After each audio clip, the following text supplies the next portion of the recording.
This season marks a new beginning. Witness the raw power, iconic sound, and pure speed from the historic Lotus 79. Experience the competition and glory days of early 80s open-wheel action. Watch as drivers wrestle these ground effects cars into submission. Drivers will face off wheel to wheel. For some, it's a chance at redemption. For others, an opportunity to make a statement. All sharing the same goal, to be crowned champion. Who will be victorious tonight? The Lionheart Retro Series presented by DMLC Racing Channel starts now.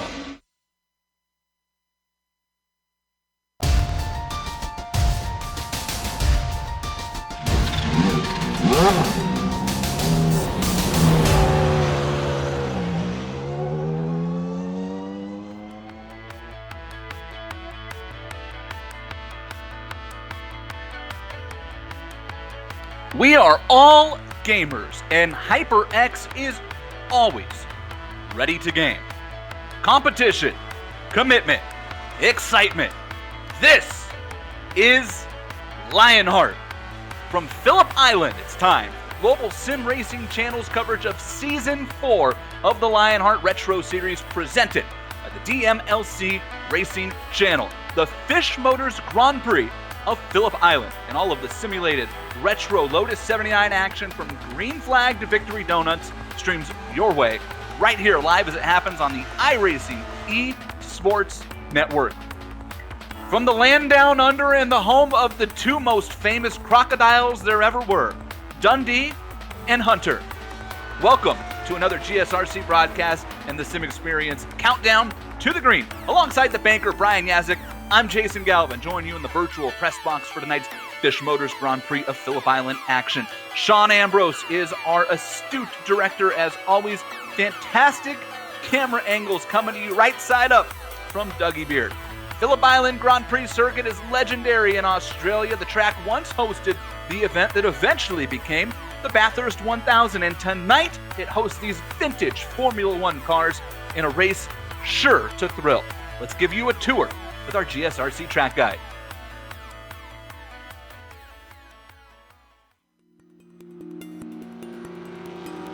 Welcome to Phillip Island. As the name implies, this track is located on a splotch of land off the south coast of Australia near Melbourne. While there's been plenty of racing here for close to a century, the track's current incarnation has only been around since the late 80s. And this version is a doozy. With only 12 turns spread across the roughly 4.5 kilometers, it's a decently fast circuit.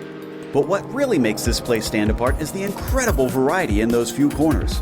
From negative to positive camber, early apexes, late apexes, blind crest, hairpins, sweepers, if you name it, it's probably got it. On top of that, the front stretch tends to offer up a slipstream with its incredible length, but it then forces the drivers into a game of chicken by chucking them into the frightening doing. Corners like Lukey Heights stretches a car's grip to the limit and then shocks you with a sudden downhill braking into MG. Retaining something of an old-school twist, unlike most modern courses, Phillip Island has earth and embankments running along many parts of the track. While it's meant to keep the cars safely retained within the circuit's confines, anyone unfortunate enough to manage to jump them will be faced with a ton of damage for their troubles. A variety of types of racing take place at the track, including motorcycles, lower-level open-wheelers, and touring cars. Possibly the most well-known among those is the Australian Supercars Championship. With the Aussie reputation of having dangerous, difficult, and challenging circuits, Phillip Island certainly holds up to the standard. The beautiful views of the beach and the ocean may lure some of the fans in, but there's no doubt that the incredible racing at this unique track keeps them around.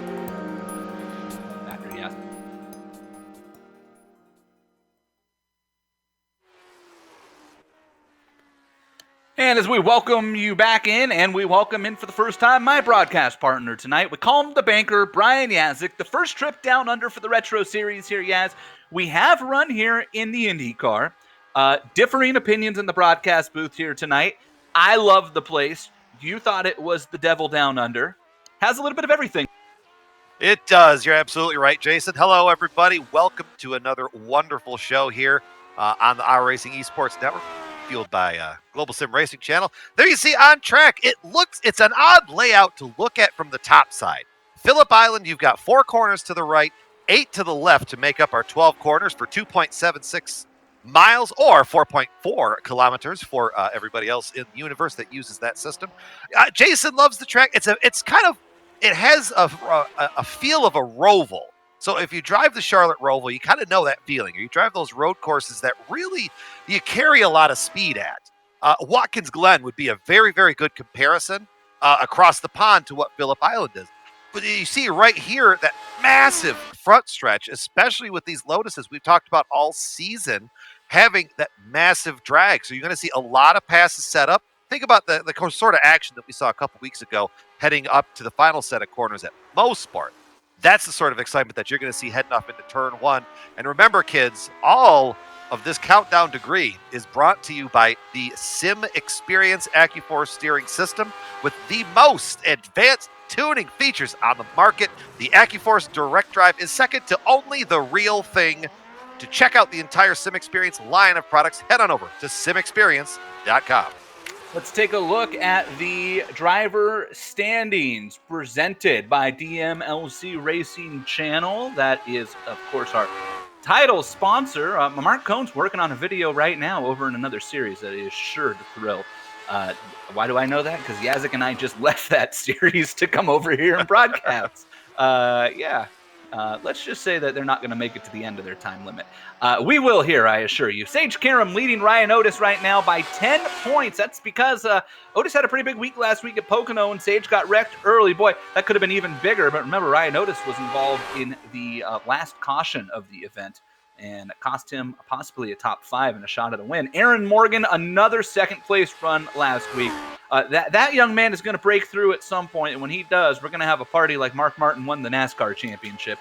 George Sandman fell to 4th, Finian up to 5th, and look at Little Train. With his first win in the Retro Series, skyrocketed 10 spots up to P6 in the driver standings. Let's move over to the team standings presented by HyperX, and it's no big surprise here, but the Raven Motorsports duos continue to lead the way in this one, and it's the Sage Karam anchored team with George Anzaldo and Travis Jagerlener, which should really shine here tonight on the road course between Sage and Travis.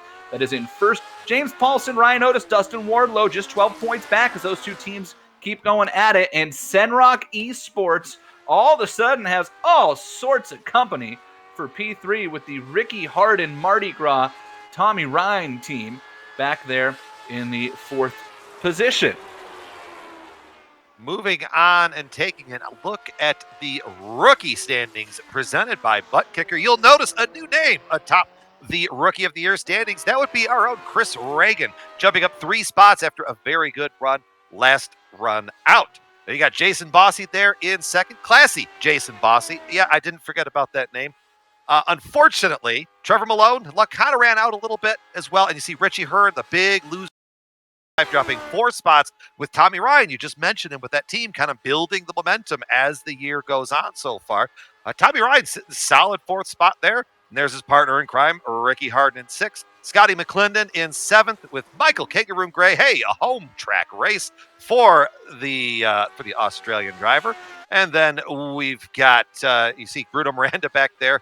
Doesn't look like he's joined us either. And neither is Crow. So, yeah, the Rookie of the Year battle, the thing to look at there, the top half, that top 5, it's this constantly changing situation, much like the real world out there for everybody from that side of things.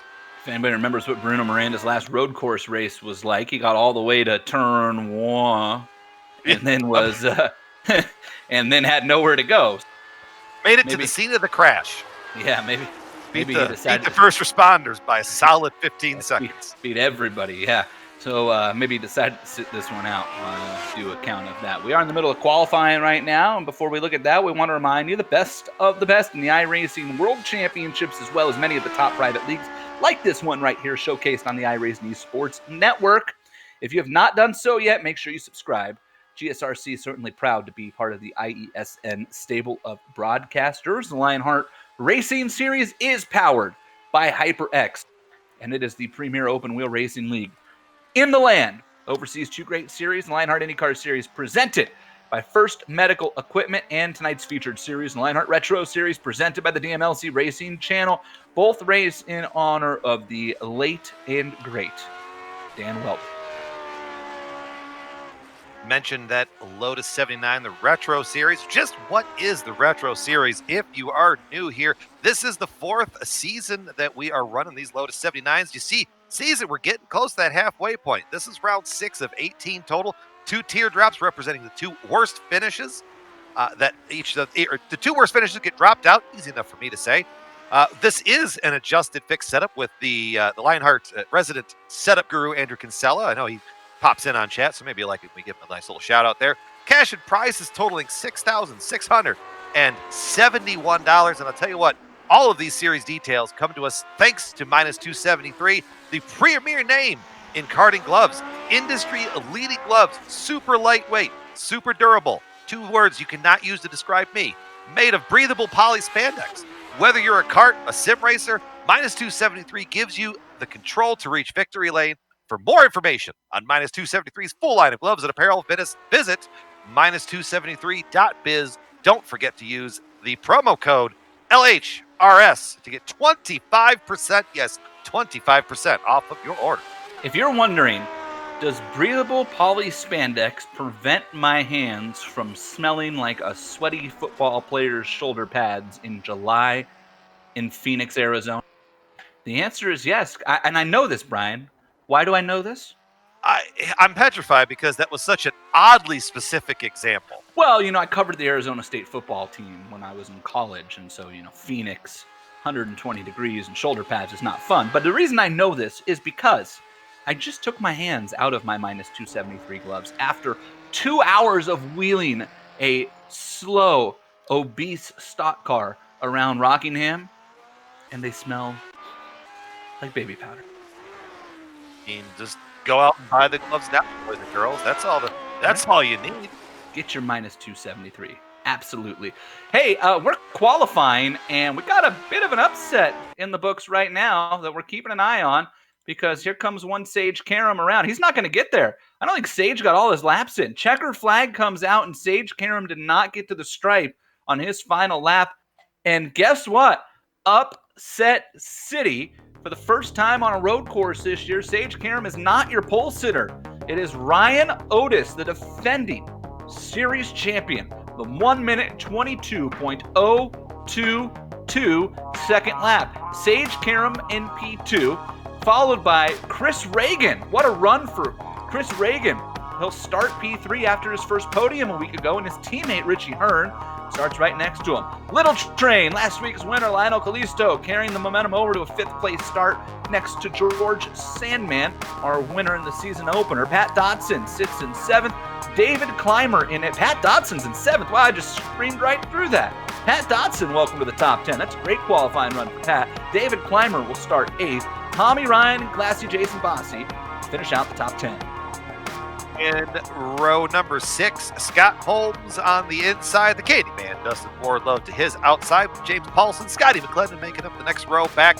There you got Dean Mardi Gras Mall with Mike Eleanor Rigney, the series founder. George Anzalta there at 18th. Travis Yeager, liner 19th. Ryan Corns rounding out row 10 and 20th. David Altman and Trevor Malone back there in row 11. Paul Jenkins and Bobby Mikes in row 12. Michael Gray, Ricky Harden in row 13. Finian DeCunha did not take a lap and will start 27th. My apologies to fans of Scotty McClendon. I missed him. He's starting in the 15th spot. And then you have Aaron Morgan in the 13th spot. Another name that I missed. sort of fun. Had to come back and tidy that all up. Let's go through the onboard cameras, something that hopefully I don't mess up. Well, if I start with it, then you can blame it on me. On board with Dustin Wardlow, the Candyman, clipping that Apex. Your home for custom motorsports art. Promo codes Lionheart20 at clippingthatapex.com. Dustin gonna have to come from outside the top. On board with the HyperX camera, looking over the left shoulder of Sage Karam. Whatever you play, however you play, HyperX knows. We're all gamers. Use promo code LionHRT15 at hyperxgaming.com. Sliding on back in the pack, and it's Classy Jason Bossy for Sunrock Esports, that 17 Mark Blundell tribute car with the Espo Designs onboard camera. Get yourself a racing identity. Visit at Espo Designs on social. And then we're going to jump back to the Fisch onboard camera. Fisch Motors, George Sandman there, located in Walnut, Illinois, family owned since 1983.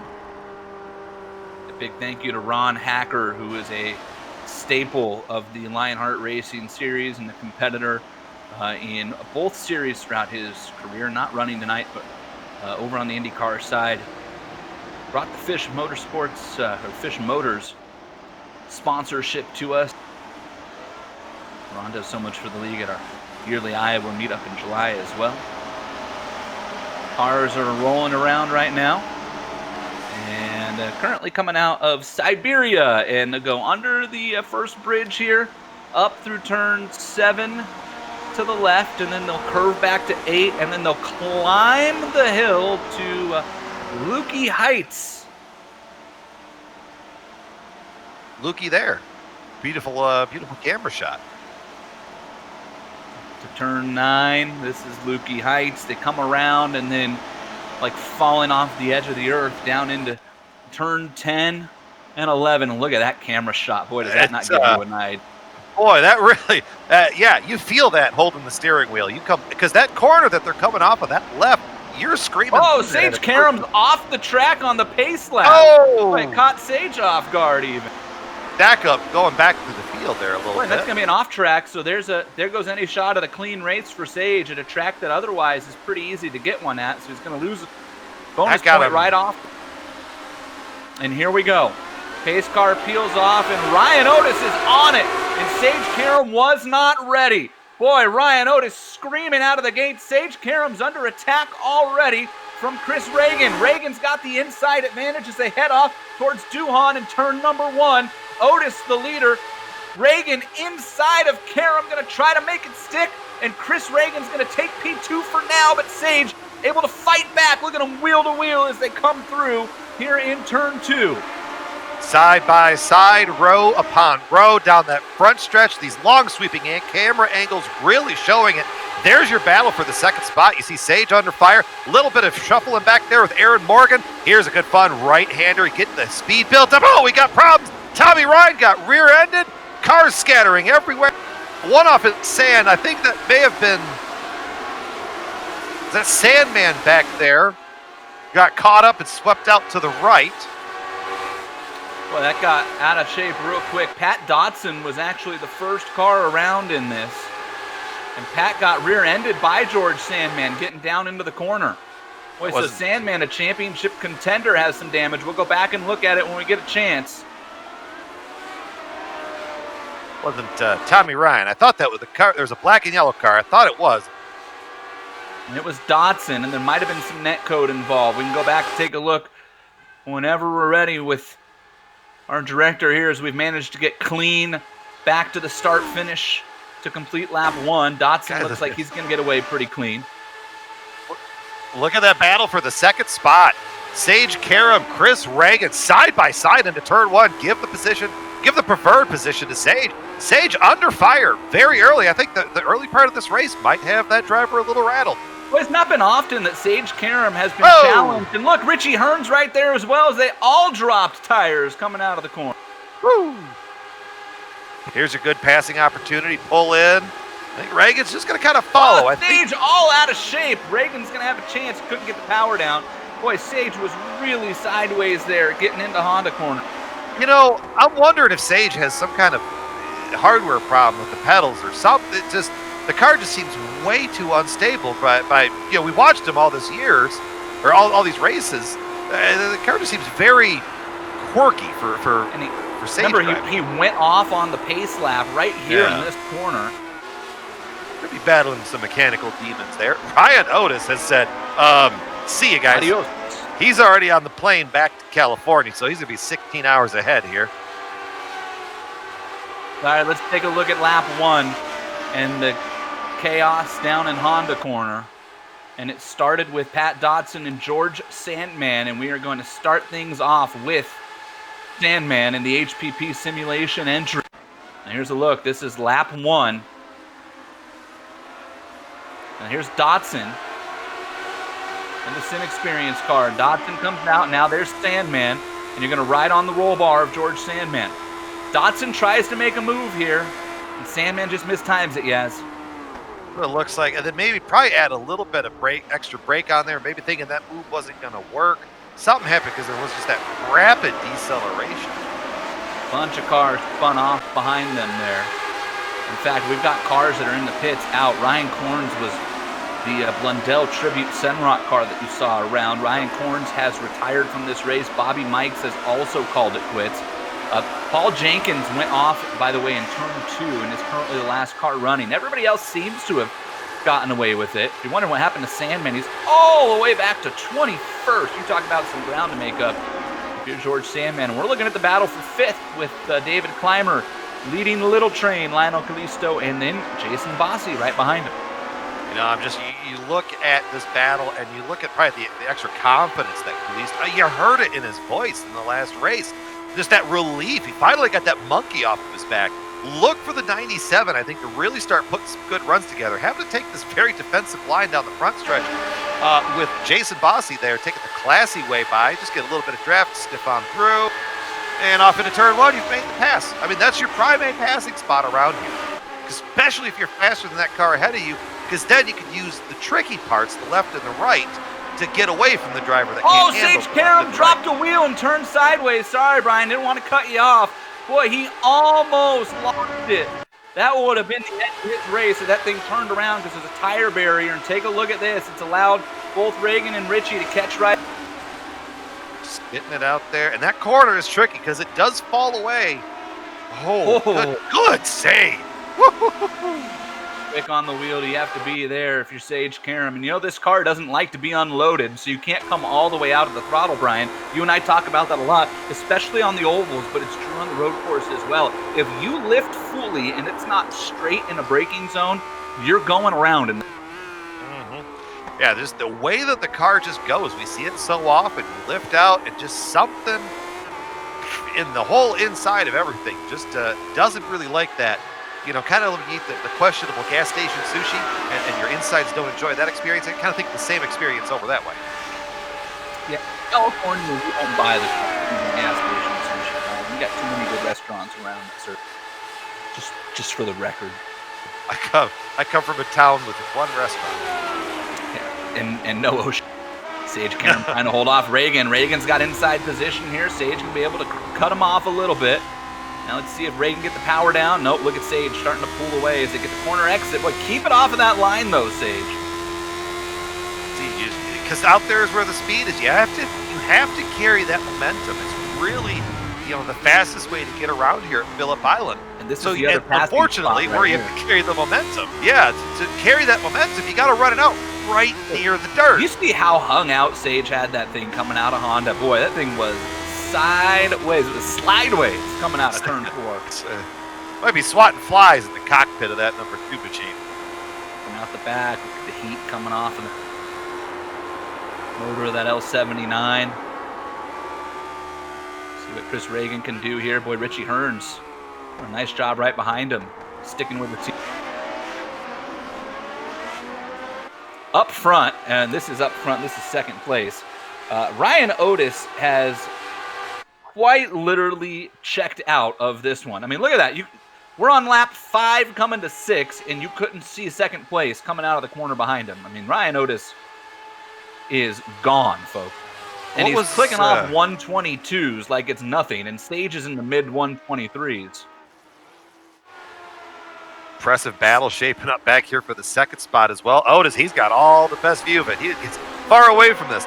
Unfortunately, Sage just keeps being under fire. Sage is off again. Sage is off again, and he managed to keep in it, but Reagan's going to have a shot as they head down to Honda.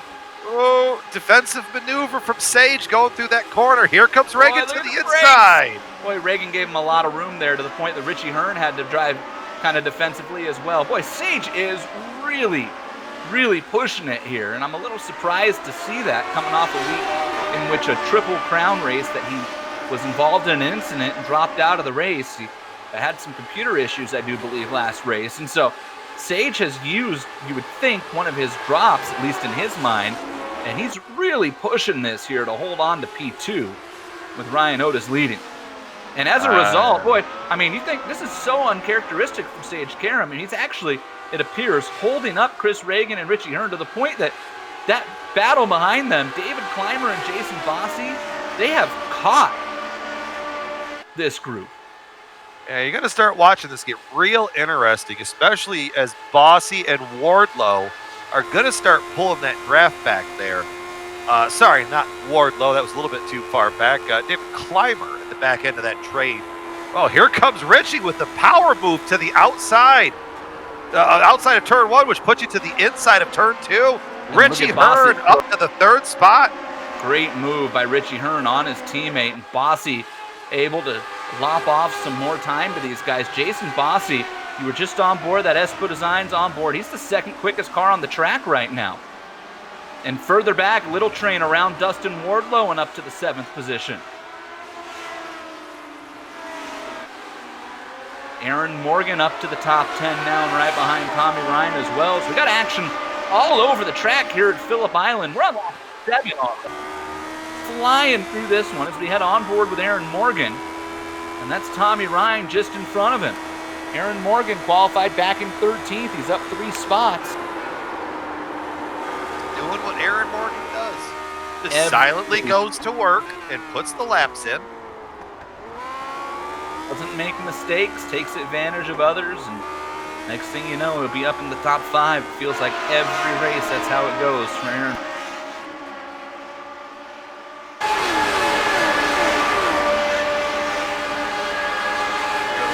Race analysis, 51 laps tonight. 22 laps is the max stint that we have been told on fuel. 25 incident point cap, or 25 incidents equals DQ, and minus 10 points off of your points total. Oh, Sage getting it sideways again. Look at that. Here comes Richie. And I think Richie's going to be a lot more aggressive going into this corner than Chris Reagan was. How good is this? As Richie tried to send it and finally had to back off. And look out, Reagan, easy, but everybody stacked up. Bossy and Clymer are here as well. How good is this, guys? Think about this right now, what you're watching here on the iRacing Esports Network and GSRC. Sage Karam, real-life NTT IndyCar Series driver, Indy 500 competitor every year, and he's under attack from Richie Hearn, a real-life winner in the IndyCar Series. They're together. Richie's around. Richie's around. Richie spins off the track. Sage is around. Reagan's into him. Bossy's into him. Chaos here on lap 8. Bossy's off the track and sliding. Somehow, Sage held onto it. So did Reagan. Clymer got through there clean. Gonna have to check damage. No idea where Bossy's gonna cycle back to now. Bossy's gonna fall all the way back. It looks like the 7th or 8th. And boy, poor Richie Hearn all the way out of the top 10. Oh, man. Let's take another look at that one as things have calmed down in lap number 8. And we told you. Turn 10 is where calamity happens here. It's that blind corner. Let's take a look at the run through the sections. This is out of Siberian 6, up to the left in 7, the right-hander in 8. Now you climb the hill to turn 9, Yaz. What do you see? Richie getting that draft going trying to make that power move here to the inside. He's got a good lane. Car kind of holds together. Oh, the curb. Just barely tapped the curb. Sage Tokyo drifts the bottom corner. Meanwhile, Richie's spinning around up there. He goes off the kitty litter. Let's go take a look at this onboard. You're going to see curb, side pod, sand, grass. Thankfully, invisible corner markers, and Richie all the way back to 15. Boy, does he have some ground to make up now. Although that car looks okay, and now we check on Sage Karam, who is still under attack from Chris Reagan. How everybody got out of there without serious damage, I'll never know. There's some heavy hits for some open-wheel cars. And the L79, as you and I are all too familiar with, is notorious for having what you would think would be lighter, minimal contact turn into catastrophic, devastating damage in this car. And yet it appears everybody has managed to avoid that. It didn't happen to us. Never. Never. If it's you and I racing, that's with the little tire pop. Yeah, and we I would have shoot both a been tire out the upside car. down. George Sandman, meanwhile, trying to recover from his lap number 1 incident, trying to work his way back up through the field. Just got around George Inzaldo. You're on board with the series founder as he watches George Sandman drive away, coming out of turn 2. And this is down into 3. They call it Stoner Corner, and then the hard right, the hairpin, that is Honda Corner.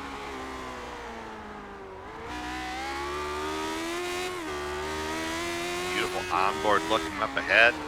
These are some tricky corners to get right too, because you feel like it's kind of straightforward, but the corner goes on a little bit longer than you suspected would. So getting the entry to that corner back there right is really was crucial to get that big run off of here, because you're flat all the way up here just to get off the gas to make this corner up on the left. Yeah, it's funny. Turn 6 is the corner you're referring to. They call it Siberia, and when you look at a track map, it's 1 turn, but on a track map, it looks like 3. And boy, we got a driver off. Is that Trevor Malone? Yep. Trevor Malone is off. Let's take a look. Oh, Richie Hearn right behind them. Oh, Richie. Oh, baby. Oh, Trevor's got some rear wing damage from that contact. Now I got to go check in on Richie. That might have been fatal for Richie. And then look at Trevor. Still trying to hang on to it. With the spoiler damage. Oh, boy, he just turned into... A little bit of contact from the wheel there. Finian he just turned into. It was Finian to Cunha he just turned into, and it sent him into the barrier. Richie's car looks okay. He's got a rabbit's foot in that car or something. He's hit 2 cars and has had no damage. And his internet's held out so far. That might be the biggest coup of this whole deal. Well, I feel like in all of us in about, I don't know, March of this year when we said, not going to get any worse. I feel like you've just put a hex on this now. I don't know. You never know. I don't believe in that stuff, yes. I've been calling these races next to you, and we tend to have this problem of whoa, Sage! It's true. Sage has not.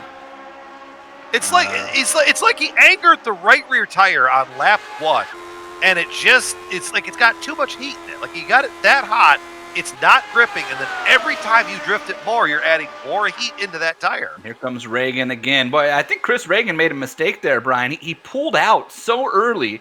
You notice Sage was perfectly content not moving over to give him the draft. Maybe Chris didn't want the draft. I don't know. Maybe he's trying to set it up. Well, I think if you're using the first part of this race, it's kind of like a trial. So do some R&D work. Maybe Chris is trying to sort out, okay, if I get the run here and I pull out here, where am I at? And then you go, okay, maybe it's not worth it right now if I drift back in, because I think the other side to it, I talked about it, when you make that pass down the front stretch, you better be able to get away in the bendy sections. And I think when you look at all of the course as a whole, Sage and Chris are probably really close on that. That's David Clymer, who is behind them in the 4th position, and then there's a gap back to 5th and 6th with Dustin Wardlow and Little Train, and James Paulson just have a problem. Hearing reports that James Paulson and Richie Hearn. Richie just went around Paulson. Richie Hearn trying to click off spots here. Boy, Richie Hearn last time around, Brian, was the 2nd quickest car on the racetrack. Oh. Check that. He was the quickest car. Oh, Richie! Big wreck! Oh, that was a replay of those two. Oh, boy. Goodness. Oh, Richie locked it up. Where are you going, Richie? Oh, nice. Synchronized spinning. But Paulson's Paulson. blinking there, too. I got no idea what happened. Not sure why Paulson was blinking. Remember what I said about Richie being the 2nd quickest car last lap? Yeah. This lap, he was the slowest car. That will do that when you tend to be sideways. But every time Richie gains some spots, he loses them again. Yeah, the old metaphor, 2 steps forward or 1 step forward, 2 back. That sort of scenario. Let's take a look at this battle here for Classy Jason Fossey and Tommy Ride. Oh, and Tommy's going to mow the ground. If you're a fan of Travis Pastrana jump shows, that's what you're going to see right. That's going to be problematic. Boy, every time we call something out, it's just a crasher around. You're going to see it. This is the other part that's really, really tricky. The exit at this corner, the way it dumps out, if you get into the corner just wrong, and you're going to see, woo! Yeah, you get into the corner just wrong or get out of it just right, and that's what happens. The rear wheel just wants to kind of carry that momentum around, and unfortunately, it's that barrier right there is just waiting for you. Looking on lap 14 of 51, we're 7 or 8 laps away from pit stops, we believe, and this is the battle for P2 here in the Fisch Motors Grand Prix of Phillip Island. Sage Karam, Chris Reagan, David Clymer, and they are already, as you see on the left side of your screen there, 11 seconds now behind Ryan Otis, the race leader. You know, I got a question here. I think in the downtime between races, Sage has decided to run 4:10 sprints on iRacing, because every time he's coming out of these corners, that car is dirt tracking. We're going to see it. Of course, you get through that corner just right, make a liar out of me. But, you know, we've been seeing it most of the race, just the rear end of that machine dancing around, especially under battle there from Chris Reagan, bringing Clymer back up into it, just sneaking through here to a top 5.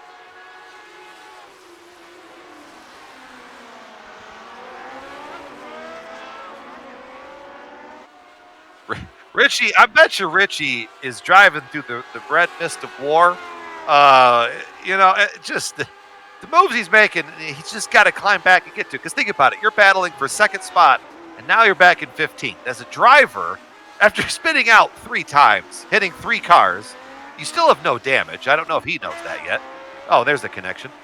You got no damage. You've hit 3 cars. Maybe, I'm just going to say, just lower your goal here and just take what you're going to get.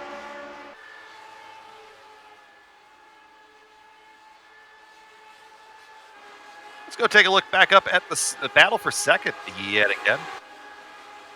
You see a Sage, Reagan, and Clymer back there. 3 cars battling.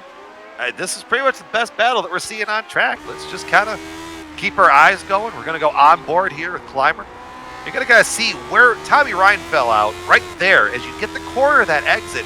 If you kind of miss your mark, you kind of end up where there's no man's land, no grip through there. But you see, it's so important to get that right because you're flat out all the way through here. God, this corner, this requires some stones to carry a lot of speed through here.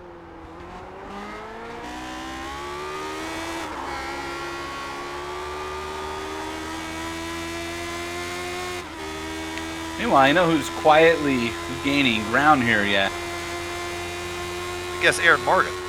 Aaron Morgan up to 9th, and he is reeling in Jason Bossy, who's in 8th. And that's George Sandman just behind Morgan. And George Sandman is also driving like a maniac right now. Bossy to pit road. Jason Bossy to pit lane. First car in. And he does so here on lap 15. He's in the window. 2-stop race. Window. It's a 2-stop race no matter which way you slice it. So maybe he's getting hit this stint out of the way to try to be light on fuel at the end. Exactly what he's doing. If you do the math here, that would put him just about in the spot where he'd be running out with 1 or 2 laps to the good, I should say. He'd take the checkers 1 or 2 to the good. Boy, look at the left front wing damage for Jason Bossy. I think I don't remember that coming from the Reagan Richie Hearn incident, but maybe that's pretty severe. This car can take some front wing damage, Brian, where it bends a little, but when it crinkles up like a 1985 Civic in the Car Crusher, that's probably not a good. Candyman and Little Train. This is now the battle for P5. 2 really good road course racers you're watching on screen between Kalisto and the Candyman. Wardlow needs a good finish and some good luck too. Had a decent run going at Pocono and had a good road course run 2 races ago. In our last race, it was at Mossport where he finished up there in the top 5, and that was nice to see. But again, ran into troubles in the IndyCar series at Motegi last week, and good to see him up here in the 5th position. as we're all very aware, still a long way to go in these races. My wife just got home. I'm wondering if she brought me some Dewar's ice cream. You know, it's like 106 today here in Bakersfield. So, oh, trouble! Sage and Reagan. Sage and Reagan battle for second in the Recton Honda. We knew that that pressure cooker was eventually going to pop. And Reagan just overdrives entry and plows Sage. That opportunistic move. Boy, and again, there's some net code there going into Honda, but it won't much matter, nor will it really make Sage Karam feel better, I don't think. Boy, and then look at Sage just drives into Reagan to get him out of the way, and that's actually going to be a problem for Sage. I don't know if he realizes this. I know that he was in a hurry, but that caused quite a bit of front wing damage to Sage's car. Yeah, you look at it, just peeled up on driver's left. Going to be real hard to try to keep that going as this race progresses. Yeah, I'm real curious at top speed. I'm watching him now. Let's see what he gets to here into the corner. Sage up to 152 and Dustin Wardlow up at 155 behind him. So that's definitely going to hurt Sage Karam's straight lines. Well, Clymer was about 153, 154. If you look at the car up the road, no draft, kind of a clean lap. So, maybe. If there's anybody that could probably wield it like that, sure. Age. In the pit window, and so far we've had a couple cars take advantage of it. And actually, just Jason Bossy. Everybody else has had some in. Worth noting, Scott McClendon has been to pit road twice, is now 4 laps down. David Altman, 5 laps down, looks like out of the race. Trevor Malone, Pat Dotson, Ryan Corns, Bobby Mikes have all called it quits. Well, Chris Reagan with a drive-through penalty for avoidable contact on Sage Karam. So Reagan recovered to 6th place, but race director David Cordy just came on the mic and said drive-through penalty for avoidable contact, car 19. That means Chris Reagan will have to come out of the 6th position and take a drive-through. And remember, he's on pit road now. He cannot take service here either. So Reagan's going to have to make 2 trips down pit road here in the next 3 laps, 1 to service penalty and 1 for service. And there you look at that silver and green car coming at you for Elite West. He takes the drive-through this time. And boy, you see a ton of wing damage for Reagan as well. And again, I believe that came as a result of the contact with Sage. And boy, look, Chris Reagan, where's he dumped back out? Right behind his teammate Richie Hearn. Oh, just about a good spot to land. I thought he was... that could have ended in disaster back there. Jenkins getting a run out there to the outside. Reagan's only going to fall back to 11th for now. Richie's going to move up to 10th.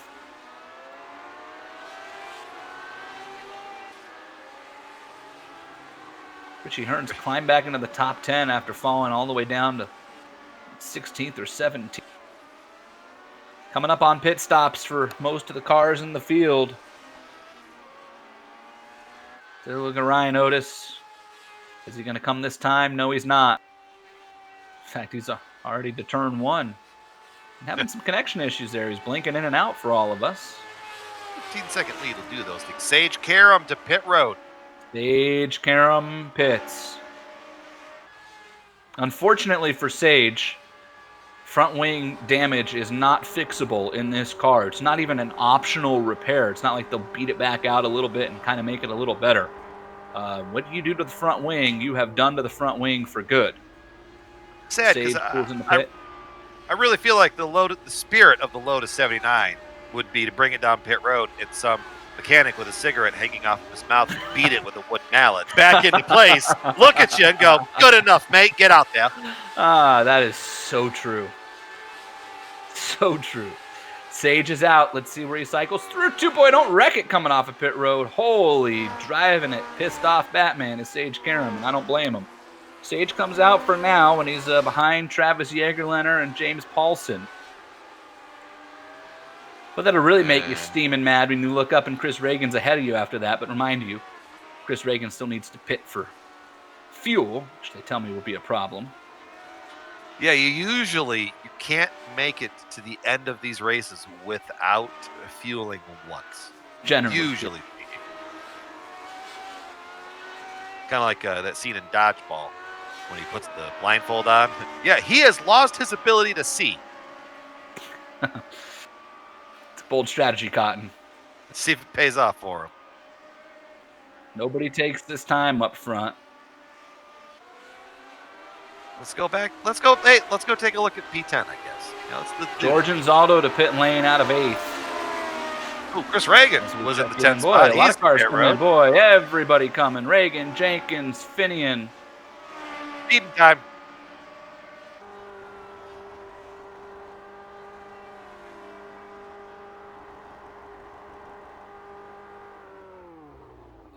George Anzaldo has already finished his service and is off, and he took tires. Great run by George so far, up in the top 10. Drives by Reagan. We'll get a true test of how Reagan comes out of all of this now. There goes Jenkins by. Oh, Reagan still on pit. Boy, Reagan. Long pit stop. Oh, how Chris much optional Reagan. repairs has he taken? That's what it's got to be. Chris Reagan taking. He might have even had required repairs, Brian, the way this Could have car's been. sitting.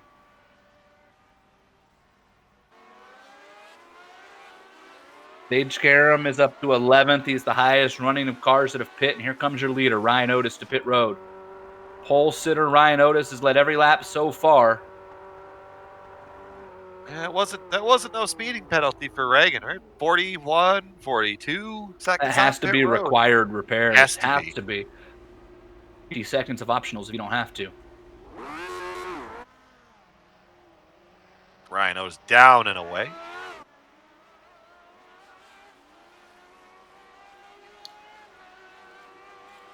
Otis. We were wondering about the new tire model, whether there. you'd take tires, and Ryan Otis didn't. Chris Reagan is down and away, so that had to have been required repairs, Brian. Chris Reagan with a minute in the pit box and a minute 24 on pit road, and he loses a lap. Boy, what a rough turn of events for Chris Reagan. He's on his way to consecutive podiums. David Clymer out in P2 and comfortably in P2. That sim pit car. Boy, you got to imagine David Clymer right now is just thinking to himself, mistake-free for the next 29 and a half laps, and I got myself a P2. And remember, Clymer was dominating the opener at Homestead from the pole and was involved in that incident. The battle I'm going to be watching is going to be for that, going to be around that third step of the podium. Dustin Forlow, Sage Karam. Dustin's gained back a little bit of ground after the pit cycle. And just behind Dustin, you got Lionel Kalisto chasing up in there. We're looking out more that clip in that apex camera. Beautiful camera. Looking over the left shoulder, Ryan Otis. This is the corner, Jason, that I was talking about. It. That corner could just be just different. It just doesn't jive with how I like to want to drive it.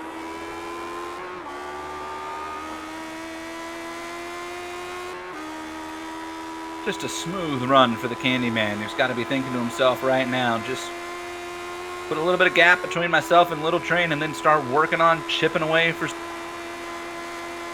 Boy, as soon as I mentioned that gap there that was closing up between Lionel and Dustin, Dustin got a really good final sector and able to stretch that out just a little bit, so that battle has simmered down right now.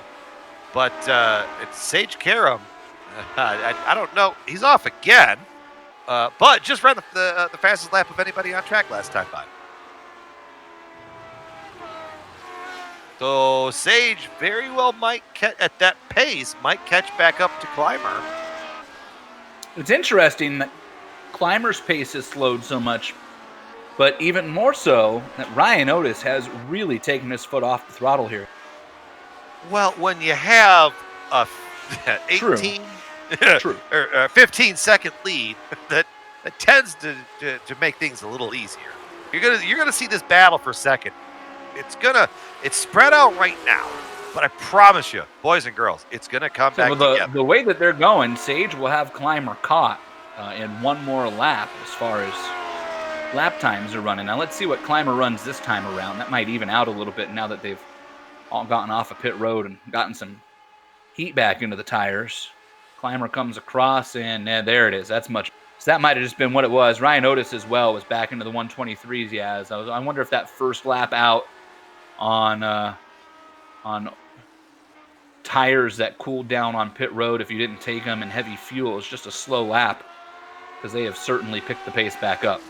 I watched everybody fall back in line to the 23, mid to high 23s. Pretty much is what your top 5 is running.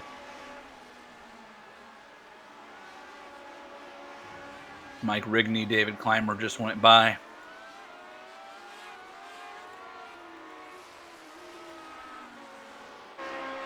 Checking back in with Ryan Otis. Your race leader.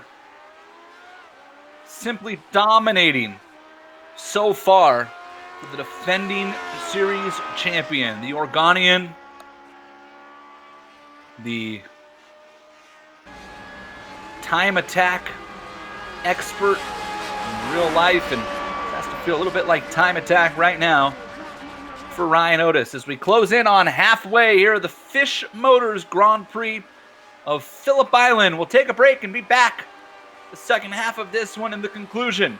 You're watching the Lionheart Retro Series presented DMLC Racing Channel here on the Global SimRacing Channel and the iRacing Esports Network.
Lap 26 here at Phillip Island Grand Prix Circuit here in the land down under in Australia. And the Fisch Motors Grand Prix of Phillip Island here, part of the Lionheart Retro Series presented by the DMLZ Racing Channel. I'm Jason Galvin. He's the banker, Brian Yazik. Thanks so much for choosing to spend part of your Thursday night with us here on the Global SimRacing Channel, the iRacing Esports Network. And that is Ryan Otis, and he is checked out. I mean, right now, he could open up like a entire John Crichton book and like finish it like before we ever... Michael Crichton. Where did I get John from there, Brian? I was talking I said, no, I know where you got it from. I was just talking to my son. Yeah, I don't know. That throws me off. Yeah. All righty. Anyways, that's just saying Otis could read an entire Michael Crichton book and probably put it back down and still have the lead. George Sandman here. It's going so well up to that point. George Sandman up there in the 7th spot. Fisch Motors on board out of Walnut, Illinois. Fisch Motors, family-owned Ford dealership there. And Sandman is trying to chase down the driver currently in the 6th position. Don't look now, but where in the world did Scotty Holmes come from? Don't look in your mirror, Scotty, but you're about to give up the 6th position, I do believe. Scotty doesn't know that Sandman is really, really good in there. And Richie Hearn has also made up a ton of ground. He's 2 spots back of Aaron Morgan in the 10th spot and closing in on Jason Bossy. So both drivers who started up front and had early race troubles are driving back to the field. In fact, look at Sandman. Had to check up there because Scott Holmes was so woed up down there in turn 4. And in 6 for that matter.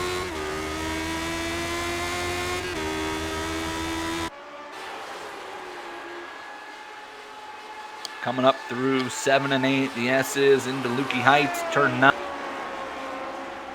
The blind corner, look at them slide the rear end of those L79s around down into 10. Hard first gear right, back on the throttle. You flip the throttle here in 11, get it nice and set up for the big exit, and then you are wide open for what feels like an eternity. Out of turn 12 and down the Gardner pit straight. Here comes Sandman with a big run. Very tricky 1-2 situation right here. The turn 1 gives you the preferred lane. The turn 2 kicks you right back out to the outside. So Sandman getting that pass done before he'd have to go back out to the outside. Richie, I'll tell you what, Richie Hearn is charging back up through this field. He's driving like a man possessed. Sean and I were talking about it off air there under commercial. He's just on it. He's just on the button, ripping off, lap times comparatively in the top 3 lap time wise. And, he just got by Classy Jason Bossie there, working his way forward towards Aaron Morgan. There's a couple cars grouped together. He might need a little bit of a miracle. But he could potentially leapfrog into the maybe 7th if Sandman falls back. Because the lap times are there. It just needs a little bit luck, a little bit of racing luck to bestow upon him.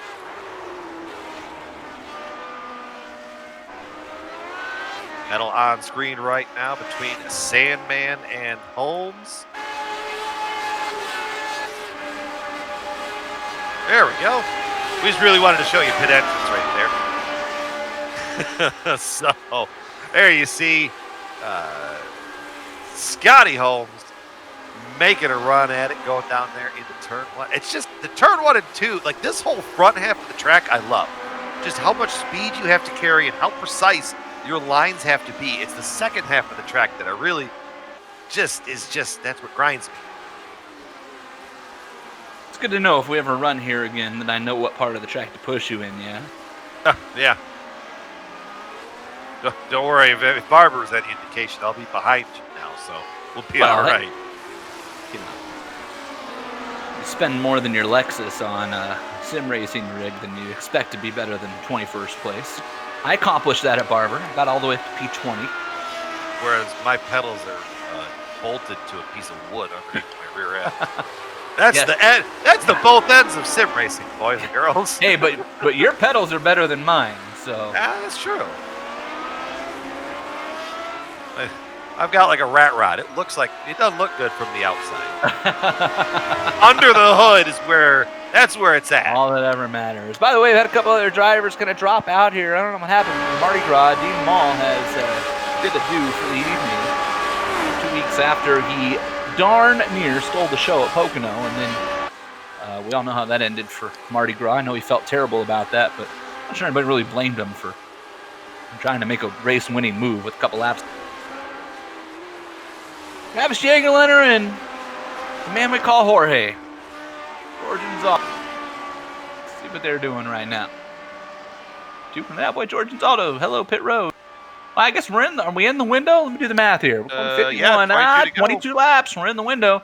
So Georgian's Auto said, I don't want nothing to do with battling my teammate and Travis Jagerleiner, and peels off to pit road. First car there. George taking tires again. Boy, bold strategy. Well, and you think also with 2 pit stops, you're going to have 1 long pit stop and you're going to have 1 short pit stop. So, maybe my strategy in this race, I would have probably pushed them as long as I could on tires, take as little fuel as I needed, and then take tires at the end and see if I can just make something out of it. Aldo screams off back into turn 1. Boy, that's the one thing this track, man. You come off and green flag pit stops, you got cars funneling out in front of you, and it is the definition of funneling out. It'd be like if Bristol Motor Speedway's pit stall was on the outside of the front straight wall. You get to turn 1, and here comes everybody off of pit road. Like, hello. Whenever you go out to your local short tracks on Saturday nights, and you see them all stop to let cars in to the track, imagine if they did do that. Yeah. That's what pitting is like on the exit side. No lift.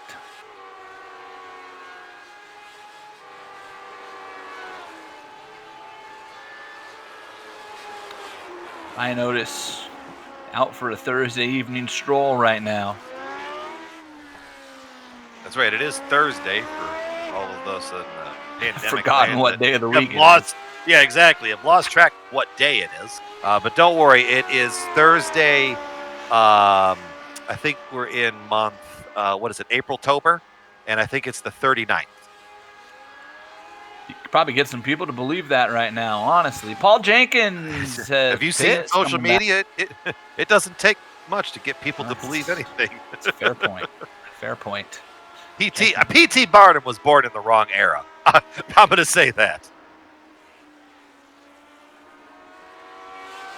Yep, P.T. Barnum. Those are where GSRC is the hard-hitting references, just like Jason at the top end of the broadcast about the two most famous alligators to come Crocodiles. from crocodiles.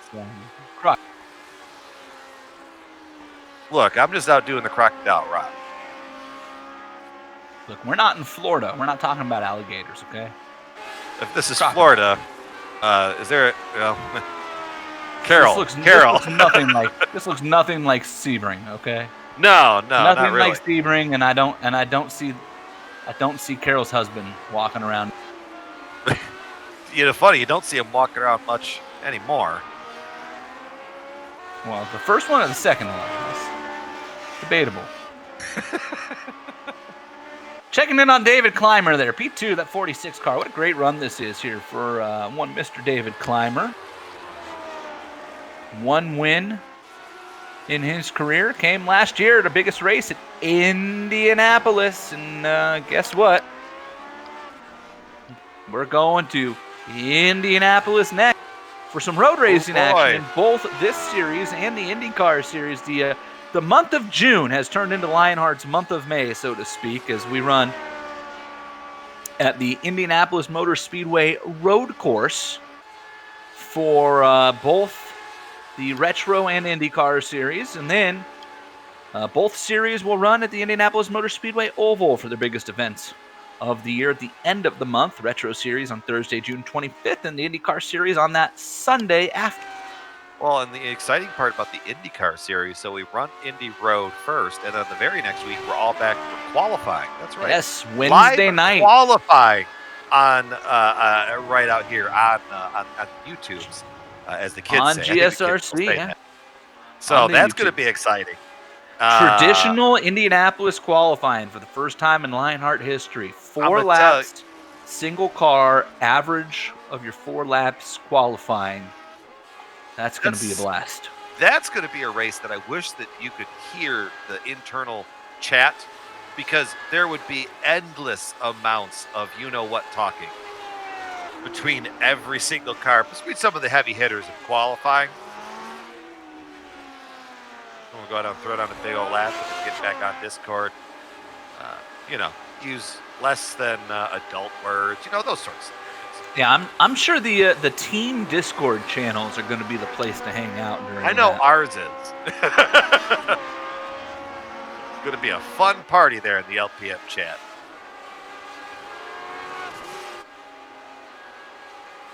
Anyways, back in virtual Phillip Island,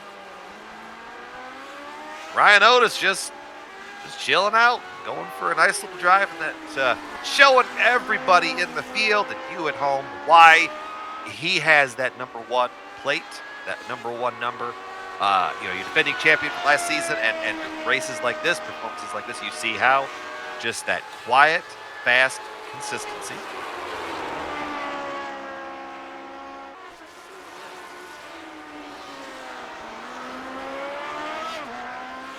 Got Andrew Kinsella, where we're having some fun in the chat. He's saying adrenaline will be the better team chat. So we'll have some fun with it. Look, I have no doubt that adrenaline will be the team to beat when it comes to qualifying. And frankly, at the race as well. Andrew Kinsella, the Andrews are defending winner of that race, I believe, right? Adam Blocker won it the year before.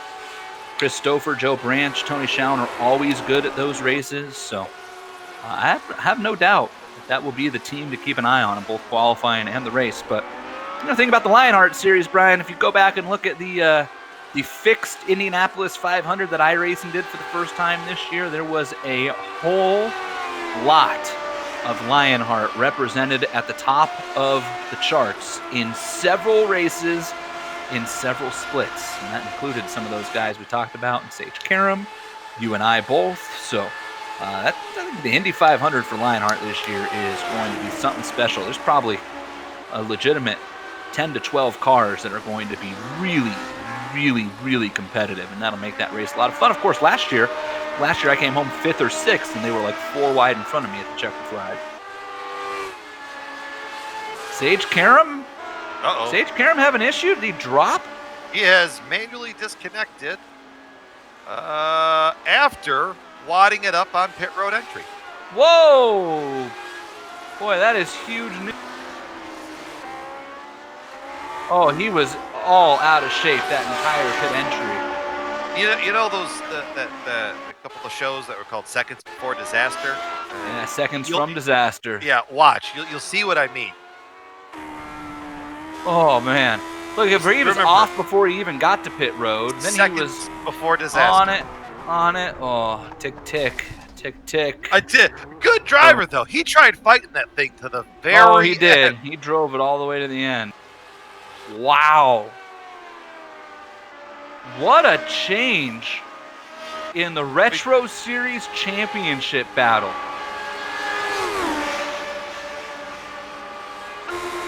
On board with George Sandman inside a little train. That's a battle for 4th. Sandman's going to get him. Down into turn 1. So move Dustin Wardlow up into a podium position. Fisch Motors on board for Sandman, who is coming in a hurry for the Candyman now. Well, I was saying, you talked about the championship battle being turned upside down. Sage Karam now has effectively used both of his drops, if you think about it. Going back to look at Pocono. Yeah, in Pocono he finished 29th in a double points race. And even at Homestead he was down there in 15th, which was not the finish he wanted, while Ryan Otis came home in the 2nd position. So Sage is using drops basically in back-to-back weeks of an 18-week season. And with the IndyCar series going back to racing in real life, you got to imagine there's the potential that there's an event or two that he misses at some point here. Especially, I'm thinking the month of August, specifically in the Indianapolis 500, the Retro Series is scheduled to race on both August 20th and the 27th, which I think means there's a chance Sage misses 1 or 2 races there, and that will really turn the championship way upside down and open it up for everybody. Well, I noticed the man looking to capitalize right now. Dustin Wardlow in. Candyman gets his service drive. Be a redemption story for Wardlow here. He can hold on to a podium spot. Comes out, still in the 8th position. The war of attrition starting to take over here. He has. We've got less than 20 cars on the track still. 18 cars are still running. Well, and that's the thing. Phillip Island could really get you in trouble that way. It looks, it doesn't look like that intimidating of a track, but it's the speed that you carry. You see it. It's that spinning on exit. You're trying to get the corner set up like that the fast uphill left leading into the downhill right. That's all blind. I mean, this is the track that just, as a driver, really catches you unaware and exploits that.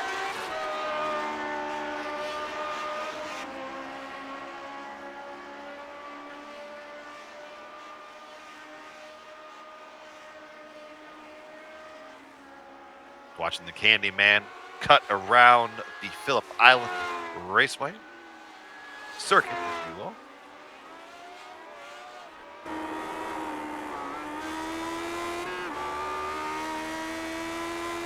We go on board of that clip in that Apex camera. Dustin Wardlow, our Raven Motorsports black driver.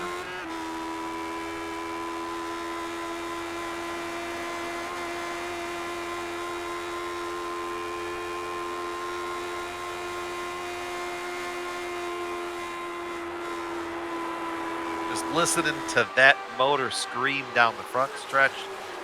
It just makes you feel good deep down inside. I miss that noise. I miss the going on in the high crazy whine.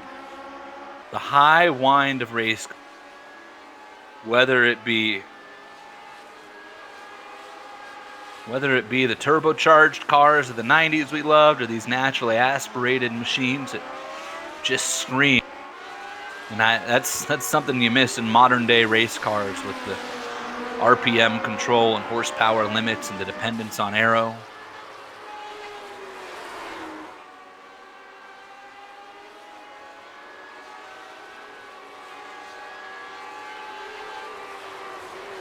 We said we run through the top 10 here as we approach the second set of pit stops and give you a little bit of a GSRC race recap. It's Ryan Otis who has dominated this one from the pole. Sage Karam had just posted in the Lionheart chat on a Discord that probably should have practiced a little more for this one, and it was Otis who was able to steal the pole from Karam. As a result, led, I believe, every lap of this one. I don't think anybody stayed out one extra lap from him on the pit stops. I'd have to go back and double check. David Clymer is up 6 spots to the second position. Great run for David Clymer trying to recapture his race contending form from a year ago. That's Chris Reagan behind him. He's a lap down after running up in the top 3 early on and being involved in an incident with Sage Karam right about lap 11. George Sandman, lap number 1. George Sandman went for a ride in turn 4. What a recovery for the winner of the season opener, the HPP HyperX machine. Sandman up to P3. And that Fisch motor's on board. Then it's last week's winner, Little Train, Lionel Callisto. Started 5th. He's only up 1 spot, but that's got a this thing has played out. Little Train fell back a couple spots at the start of this race. Was around a couple of different incidents. Had to play Dodge Car. It's never a fun game to play, and has still found himself comfortably in P4. Scott Holmes right now in the 5th position, although mind you has not pitted yet. And by our math, Dustin Wardlow should jump both Little Train and Holmes after pit stops here. But great run for Scott Holmes, turning laps up there inside the top 5 right now after starting 11th. He's up 6 spots, and right behind him it's Mr. Quiet, Aaron Morgan, doing it again. Up 7 spots as it runs right now to P6 for Aaron Morgan, who is quietly keeping his name in the championship pool with consistent run after consistent run. Richie Hearn in P7 after starting 4th, but even that's got to feel like a win for the former winner in the IndyCar series in real life. Richie Hearn has also been involved in a couple of different incidents, one with Sage Karam, one with James Paulson, and yet finds himself up inside the top 10. Then it's your first car to pit for a second time in Dustin Wardlow. Candyman out of Bakersfield, California, the DeWars entry, sitting right there in the 8th position, but he's going to pick up spots as everybody else hits pit road here. His teammate, Travis Jagerlander, up 10 positions. That'd be impressive until you find out how many spots the next car is up. Travis, though, quietly up into the 9th spot right now as the teammate to Wardlow. And P10, how about this man, Ricky Harden? Now, the soupism caveat, right? Ricky qualified dead last of the cars that took a time. Didn't seem like a real honest effort, but Ricky Harden quietly up to the 10th position. He's just gone about his business, and he's managed to avoid doing what that race car says, which is drive it hard into the wall. Of course, Hard in the Wall is also Ricky's streaming platform. That's your top 10. But also the only 10 cars, coincidentally, on the lead lap right now. 18 cars still remain up to 27 that took the green. Sage Karam is the first car out, down in 19th spot. Mike Rigney is 2 laps down. James Paulson, Jason Fossey, Paul Jenkins, George Anzaldo, Finian DeCunha, and Chris Reagan, who has had an adventurous race to say the least, just starting 3rd, are all 1 lap down. And let's take a look at Richie Hearn and Aaron Morgan. And this is a battle for position. Currently for 6th, it'll really end up being 7th after pit cycles come back around. But Richie Hearn's caught Aaron Morgan. Richie Hearn has been the second quickest car on the track for most of this race. Sandman to pit road. George Sandman is in. Ryan Otis is not. Otis going to run out one more. Let's pick up George Sandman on pit road.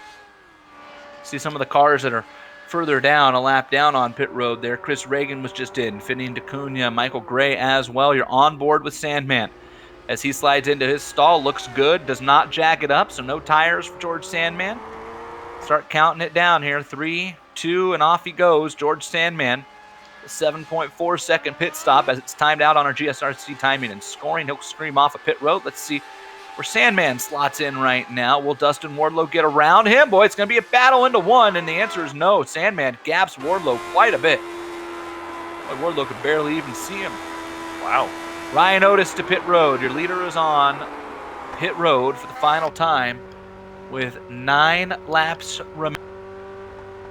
We mentioned light fuel, difference of about 5 laps between when Sandman pitted and when Wardlow pitted. Sandman running those flyer laps on low fuel, probably just got it done that way.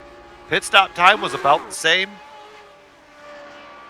Ryan Otis, a 6.5 second stop. No tires, didn't need a lot of fuel. Off he goes. You absolutely have to prove that you're the fastest thing at the speedway. Look at that. Ryan Otis got out ahead of David Clymer. Clymer's not pit yet. Couldn't even get to the lead. Yeah, that'll do it. How's that got to feel for David Clymer? I'm so happy I'm running second right now. Sage is in. Maybe I'll lead a lap. Nope. Richie Hearn is in. Scott Holmes is on pit road. Wardlow screaming by. So your podium right now tentatively is Otis, Sandman, and Wardlow. Clymer is going to come out ahead of Sandman, but we'll see how this shakes out. Looking at the deltas here he has. And most drivers are spending 27 to 30 seconds on pit road, and David Clymer right now has himself a 38-second lead on George Sandman. So math works out. So long as Clymer hits his marks, he should come out still in the second position. Notice I said tentative. You did. Jaegerlander on pit road. Ricky Harden down and away. Clymer screaming for the cones.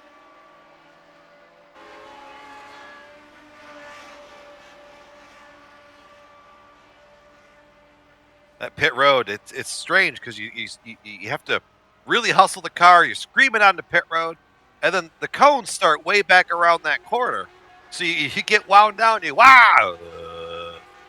Count it down for Clymer, and that's a quick stop. In fact, quicker than Ryan Otis's even. 6.5 seconds. 8 laps of fuel can't be that many Imperial gallons for this machine. Take a look in the mirror. That's Chris Reagan. He won't matter. Little Train's down and out.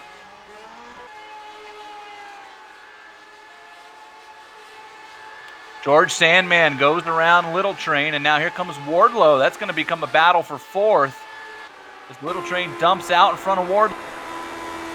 Well, and that battle's been happening the opposite way for most of this race, with Little Train being stuck behind the Candyman. So Little Train picks up a spot on pit road.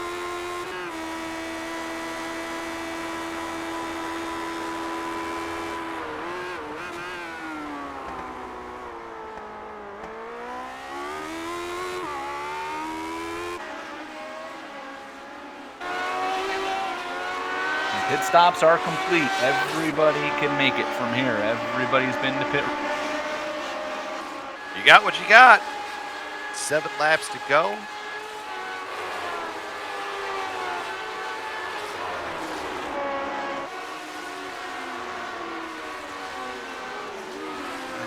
This is a good little battle here. Little Train, Wardlow, Scott Holmes. That's a good battle for the 4th spot.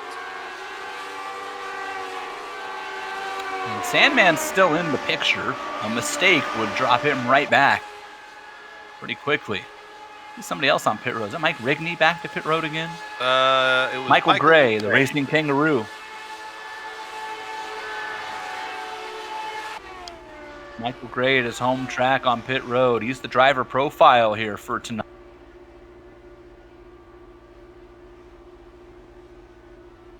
Michael Gray with 7 races here in the Retro Series and just 1 top 10. His first start came at Michigan back in season 1, and that was also his top 10, coincidentally, when he finished.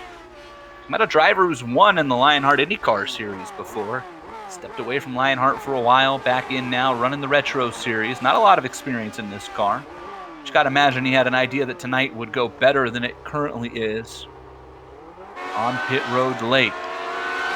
Back up to the battle inside the top 5. Dustin Wardlow in 5th. Scott Holmes right behind him, P6.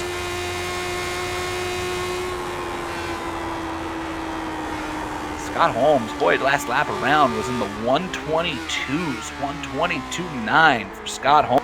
The second quickest car on the track behind your race leader, Ryan Otis. It's like a stamp. Of course, he has light fuel. He'll be clicking off some quick laps here to the end. I mean, I'm almost wondering if maybe more, but now the pit stop time is right. Scott Holmes had an incredibly quick stop. 5.8 Something else to keep an eye on. I wonder if Wardlow maybe took too much fuel? No, time is right there. Especially considering Wardlow had pitted quite a bit earlier. Holmes gets around him. Up into the top 5 for Scott Holmes. Holmes has 3 top 5s in his 20 career starts here in the Retro Series. All of them were 5th place finishes. That's where he sits right now.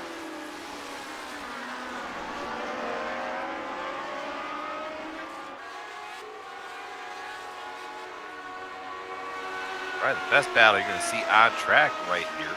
Watching between the Candyman and Scott Holmes. Only other battle for position is for 10th right now, where Paul Jenkins is trying to hold off Jason Bob. Ooh, and Bossy. Oof, we don't have to go to Pippa Bossy. That got exciting down there. Think of what happened earlier to Sage. Oh, and here's Travis Jagerlener up into the picture. Yeah, Travis drive around the outside of Bossy. Boy, that's a bold move by Jagerlener, and he's going to make it stick. Can he clear him up the hill? That's the question. Yes, he does. Jagerlener up to 11. Oh, boy, look who's right behind them, Yaz. How unnerving is that for the one car, Ryan Otis? I think he's going to just go, okay, boys, I'm going to ride back here for a minute. Otis has George Anzaldo right behind him. If I were Otis, I'd probably be pulling over and pushing the clutch in. You know what, guys? Go ahead and get yourself about a 10-second gap on you.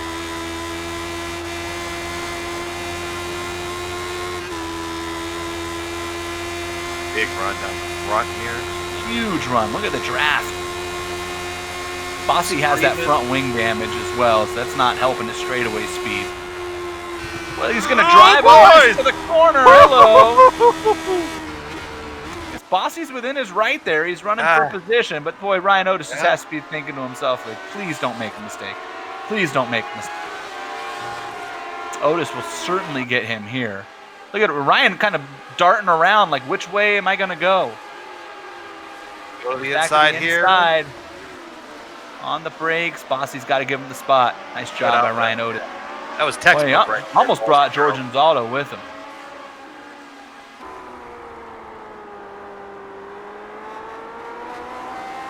Looking at Anzaldo out the gearbox of Bossy.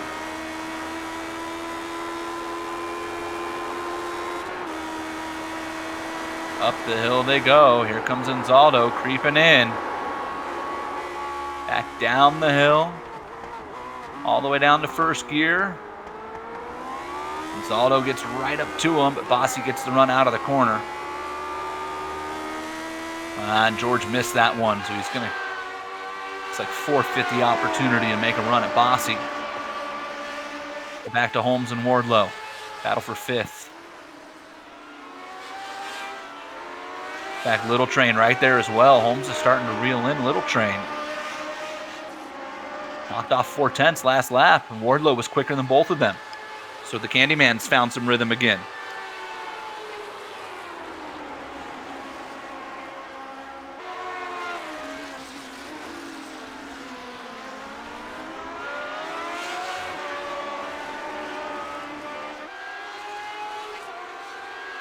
The ever constant battle of speed. grip. Phillip Island kind of toss a little bit of everything to the drivers out there. Doing a big old draft.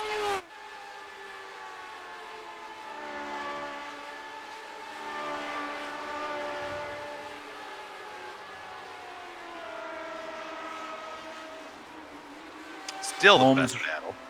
Holmes is really pulling in on Little Train there through the first 2 corners. Really close that gap up, Brian, to the point where he's going to have a tow heading down to 4. He's not going to be able to get to him, but he's going to be able to get right up behind him here, I think, as he goes heavy on the brake. There's going to be a situation he's going to have to deal with.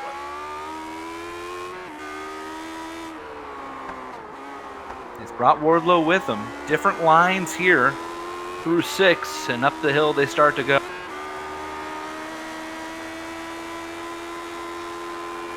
Little Train got a much better exit out of 6 in this run up the hill. Does that give you a little bit of breathing, just to try to gap that out just a hair. In fact, Little Train is starting to close the gap on Sandman a little bit through the back section of this track. And Sandman gets a good run. Head back towards the pit straight. 2 laps to go here at Phillip Island. Race winner in second place seem like formalities, barring any sort of mistake at this point. Oh boy, you talk about bad timing. Little Train catches. Is that Rigney or Michael Gray? I think it's Rigney. The worst spot to catch him. Everybody got through there clean.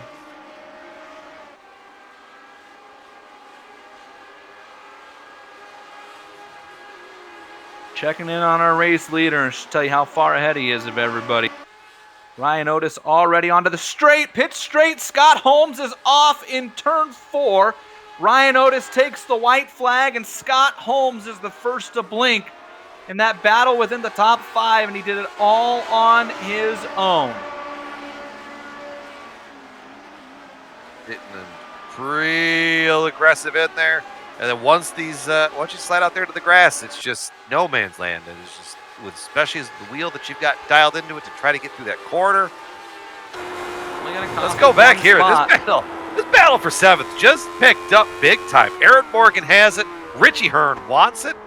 We got a lap car they're dealing with. Finian just going, guys, I'm gone.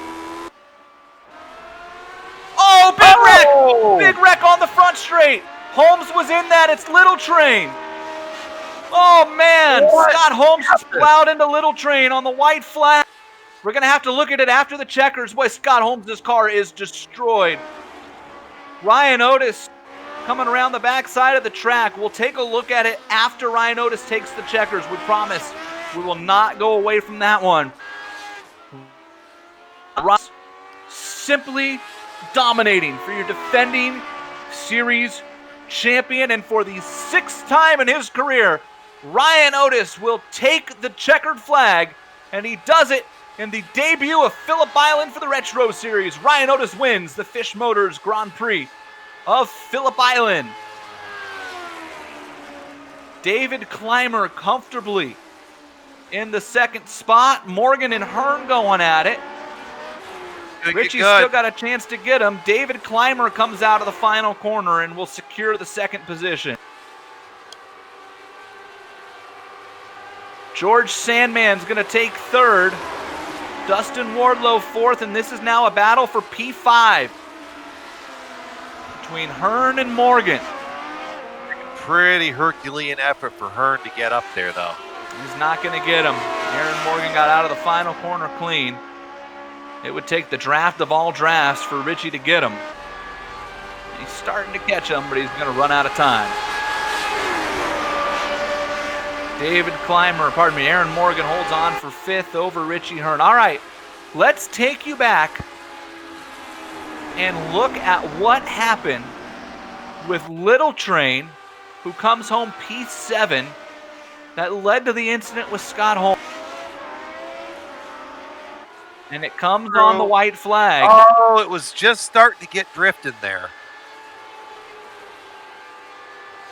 which there are several ways to take that corner. Sideways is not Dustin the best. Wardlow does the job of a lifetime missing that one. And poor Scott Holmes, little train just inopportune time to pull back on the track. And I know he was trying to get going.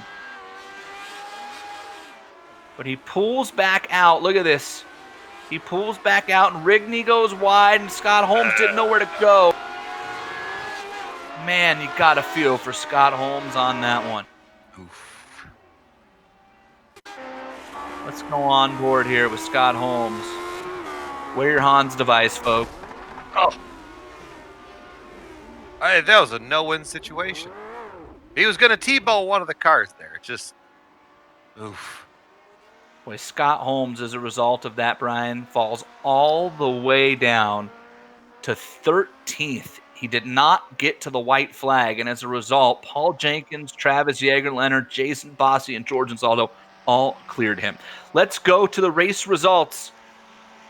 The race results here tonight are brought to you by our good friends at Turn Racing.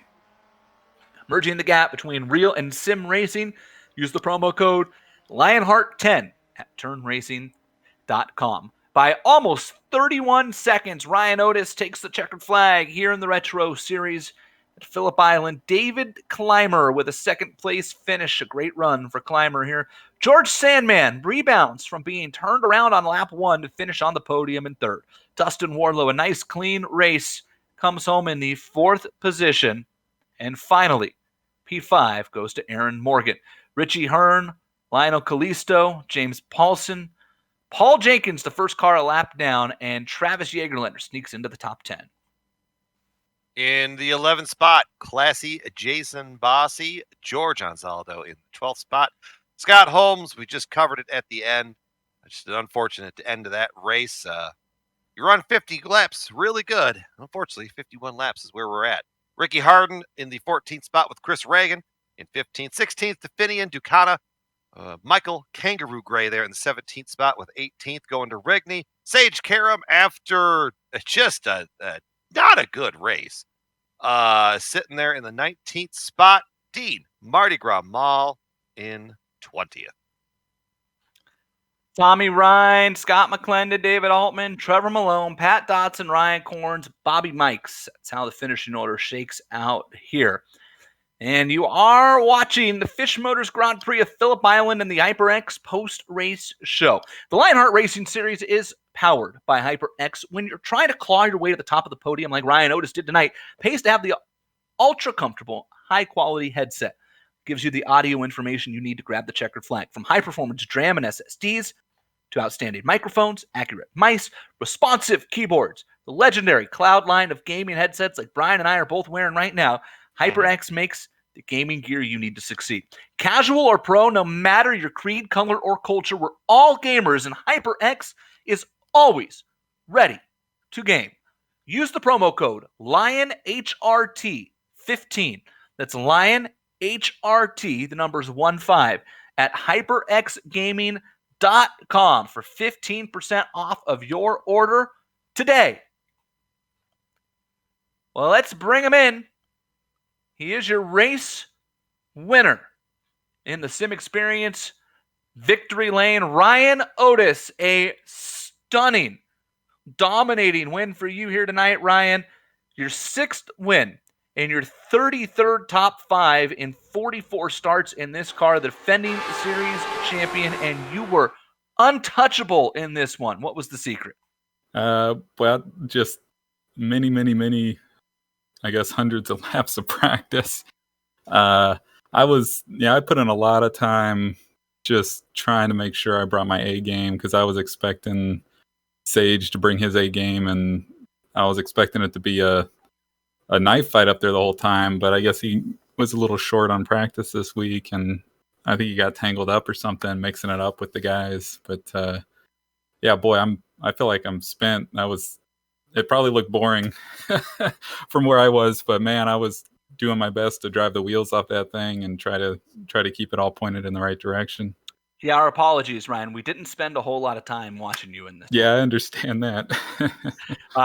You're going to be entertained if you go back and watch it, though. You're right about Sage getting tangled up with some people. Boy, it was an exciting race going on behind you there. How concerned were you? Let me tell you that some of the best airplay you got there, it was about 4 laps to go. You caught a group of lapped cars that were racing for 4 cars for one spot, and you were right in the middle of the hornet's nest. And it's like somebody had just flicked the queen out of the nest, and everybody was buzzing. How worried were you? Yeah, I'll tell you what, that had me concerned for a bit. Last race, I felt like I kind of did everything right, and it all went terribly wrong there at the end. And so I was kind of having flashbacks to that. And, I saw him mixing it up, and I just hung back a little bit, and I was thinking, well, I got a good gap to second, and so I'll just take my time and let them sort it out before I kind of tried to get much closer to where I was going to try to pass some guys. But yeah, that was definitely a little bit hairy there for a bit. It was a great run for you. I'm looking to see if points are up yet. They're not up yet, but I'm going to guess, based on the 10-point differential, that you are going to be the points leader here. Just because my math tells me that 10 is the difference that you get from first to second, and Sage didn't finish in second. So you're going to be the points leader. You're going to have a decent bump here going into the Indy Road Course as well, and then to Indianapolis Motor Speedway in the month of May and June for the Lionheart Series. So congratulations, a great run, and you're back atop the standings as the defending champ. Oh, yeah. Thanks, guys. Ryan Otis, your race winner here tonight, and he gets to hang out in the Sim Experience Victory Lane. The Sim Experience AccuForce steering system, the most advanced tuning features on the market. The AccuForce Direct Drive is second only to the real thing. To check out the entire Sim Experience line of products, head over to simexperience.com. Brian Yazik has caught up with our surprise second-place finisher in a great run. David, congratulations on your P2 effort tonight.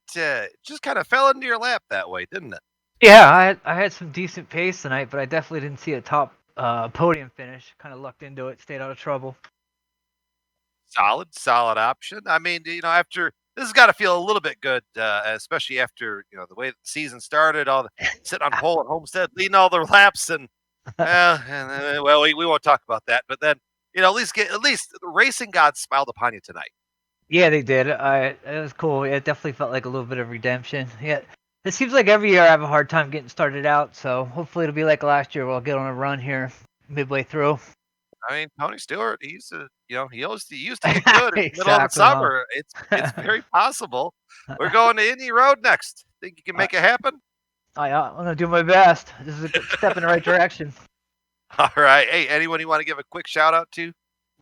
Thanks for everybody at the SimPid, and thanks for everybody at Avatar Racing for all the practice and the coaching. Working out, feeling a lot better on the road courses.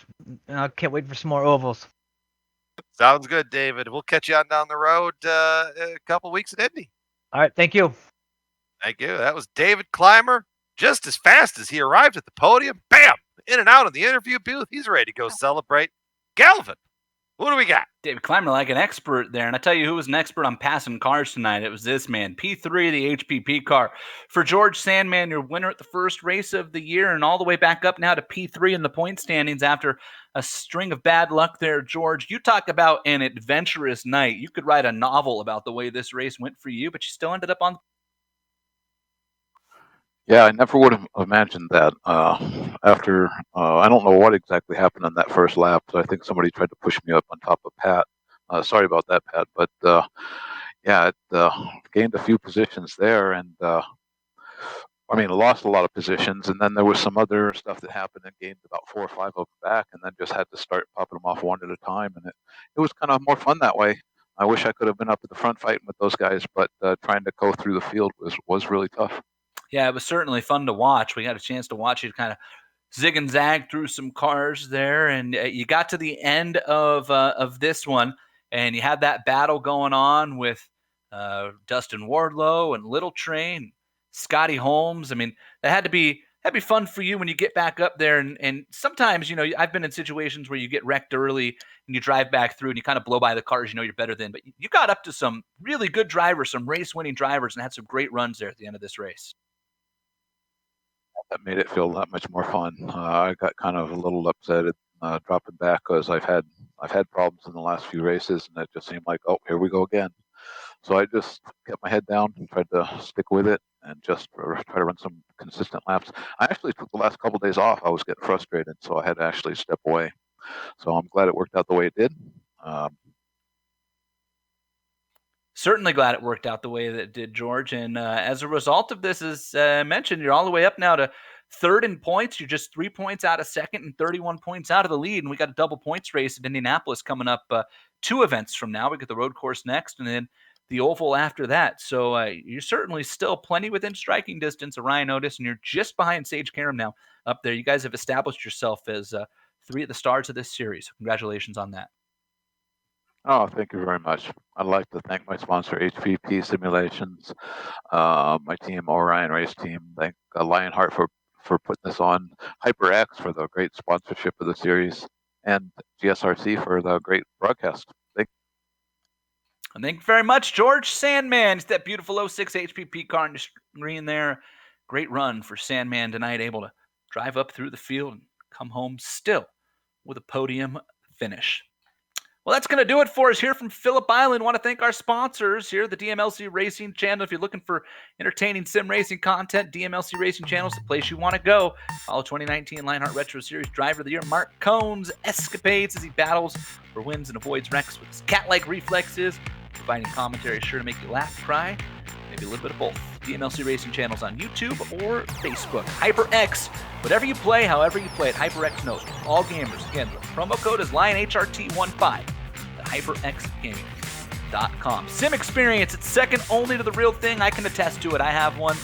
You're missing out if you don't. SimExperience.com. And Butt Kicker, feel what you've been missing all this time. Use the promo code LION2020 at thebuttkicker.com. Add a little rumble to your racing experience. Contact any of the sponsors you see on the screen right now. Make sure you head on over to LionheartRacingSeries.com. All the great information you need there. Lionheart Series does a great job keeping up with stats, sponsor info, some great post-race stories as well. LionheartRacingSeries.com. Original music here on every GSRC broadcast comes courtesy of June Lalonde. Contact info is on the screen for June, along with some of the great companies and software that help make all of these broadcasts happen. Lionheart Retro Series returns for round 7, June 11th. We mentioned it. We're heading to Indianapolis. The month of June, Lionheart invades Indy. Heading to the road course with the retro cars first. That'll kick off the month of June for Lionheart. GSRC and IESN will be there, so will Yaz and I. June 11th. We cannot wait for that one. If you'd like more information on other GSRC broadcasts coming up that you see flashed across your screen here, head on over to GlobalSimRacingChannel.com. Check them out on Facebook, Twitter at GSRC Channel, Instagram as well. Head over to the GSRC YouTube page. Make sure you subscribe to that. Follow all the races there that are not on the IESN network as well. Finally, on behalf of our entire crew here, Brian Yazik, the banker, Sean, Dougie, I'd like to thank all of you for tuning in and watching as Ryan Otis gets the win in the Fisch Motors Grand Prix of Phillip Island. I'm Jason Galvin reminding you, the only one who remembers to come home in second is your wife and your dog. Good night, everybody.